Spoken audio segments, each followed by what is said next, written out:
Ben voilà, là on est au Rockrill et tout. Moi j'ai 35 ans, c'est un peu la génération des gens qui ont 45, 55, quoi, qui ont investi le lieu depuis 10 ans. Avant ils étaient un peu comme des gitans, ils faisaient une expo tous les ans, l'espace d'un week-end, puis ils sont arrivés ici. Et ils ont décrassé le bazar, quoi. Et donc voilà. Moi, je le défends depuis le début. Et Nico a été la première personne à croire au renouveau de Charleroi, avec nous évidemment, mais de son propre initiative.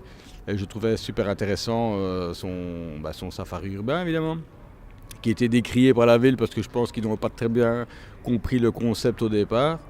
Parce qu'évidemment, au départ, il y avait la maison du trou et ça, c'est peut-être pas approprié pour visiter Charleroi autrement, entre guillemets.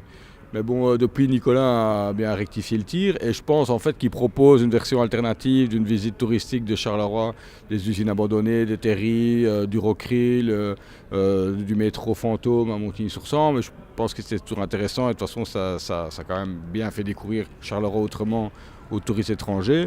Et Nicolas était le premier, je crois que la première personne à ramener des gens de l'extérieur à Charleroi, parce qu'il faut savoir qu'avant à Charleroi, il n'y a personne qui s'arrêtait, personne qui visitait. Et donc je pense qu'ils ont revu leur copie au niveau de la ville et du tourisme et ils se sont rendus compte il y a moyen de faire des choses différemment et de les faire bien. Et je pense que Nico les fait bien, à sa façon, mais il les fait bien. La preuve, c'est que nous, toutes les semaines, il nous amène une dizaine de touristes. Et pas seulement des Flamands ou des Français, il y a des Américains, il y a l'Arabie Saoudite, on a eu des Japonais. Et je pense que voilà, pour Charleroi, c'est super important, super intéressant.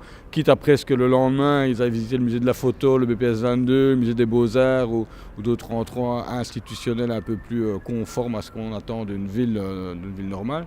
Mais je pense que son initiative était très pertinente. Et donc moi, chapeau, je tire mon chapeau à ce qu'il fait et qu'il continue à faire depuis des années. Et donc il fait partie intégrante du renouveau du patrimoine et de la culture à Charleroi.